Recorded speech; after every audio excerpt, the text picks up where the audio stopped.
Rehad Desai joins us now to discuss his new film and what it meant to reflect on the journey. Rehad, very good morning to you. Thank you so much for joining us. I mean, the timing of us discussing this documentary is rather imperative because as we look back, we're now well into the fourth wave of a new variant, the third variant of its kind. And a lot of the questions that sort of came about when the COVID-19 outbreak first broke out are still relevant today. Like as we ask questions about the Omicron variant, where does it come from? And as we look to your documentary, that trailer, we're also really trying to get some answers and some clarity. Talk to us about this film.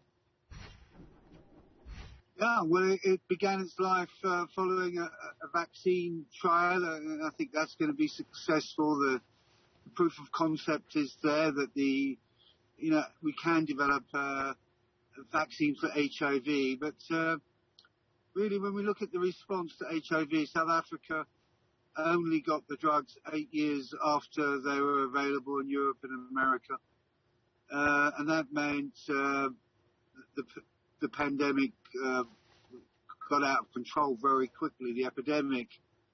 We now have over 9 million people HIV positive in South Africa alone. When you take the neighbouring countries in sub-Saharan Africa, the HIV is very much centred, this global epidemic is very much centred in sub-Saharan Africa, and Southern Africa in particular. Now, that was a grave travesty, the fact that we had to lose so many people. We lost 10 million lives unnecessarily so, and we're beginning to see, I think, the prospect of losing those same amount of numbers with COVID. And the question is, what have we learned? What do we need to change? How do we get a system that is fit for purpose, a health system that can really take control of and contain these pandemics? And moreover, what do we need to begin to do to stop these pandemics, these zoonotic viruses like HIV and COVID coming thick and fast? We've seen Ebola, we've seen SARS-1, we've seen MERS, we've seen Zika. They're just coming very fast, and that is because of the big problem we have with deforestation and big agriculture, and I think we can do something about that.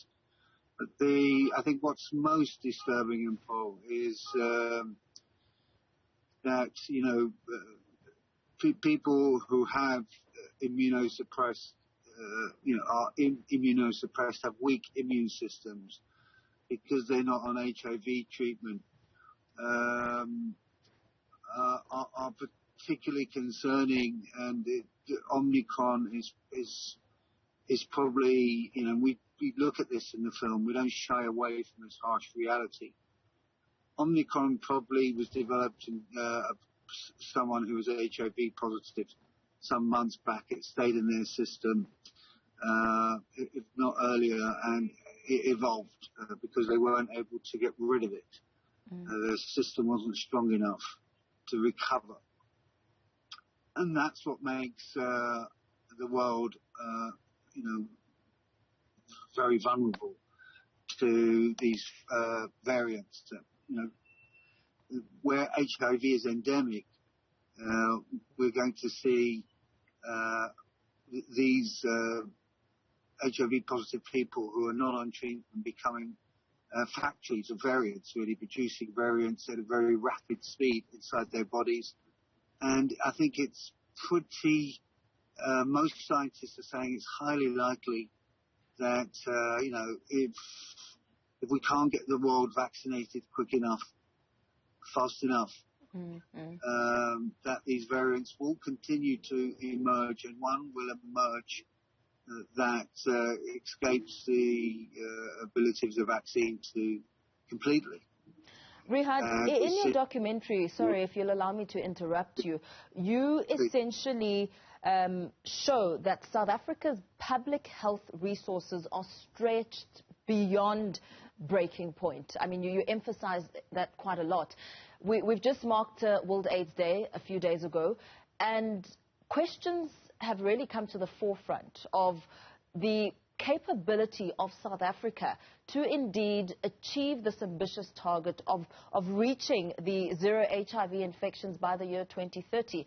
I mean, it's a big question, especially looking at the healthcare system, further exacerbated by COVID-19. Absolutely. So what we're seeing now is a situation where less people are on treatment than they were before COVID. Less people are coming for testing. The same with TB. We know those two diseases are interrelated too, that TB piggybacks on HIV. So the combination of these three are really devastating our health system. And unless we reprioritize our spending, and maybe that means increasing taxes, a wealth tax or something, to bolster our health service, in particular our antiretroviral program and our TB programs, and put in place a real test and trace system so we can begin, when outbreaks emerge and variants emerge, we are able to attempt to contain them. But it's going to be a long, hard struggle, and we need international cooperation. We need those vaccines in neighboring countries in sub-Saharan Africa. 44 of the 66 countries that will be unable to meet their target of vaccinating 40% of their population. 44 of those 66 countries are in Africa. So something's got to give. The World Trade Organization is negotiating, has been negotiating this for 15 months. It's far too long.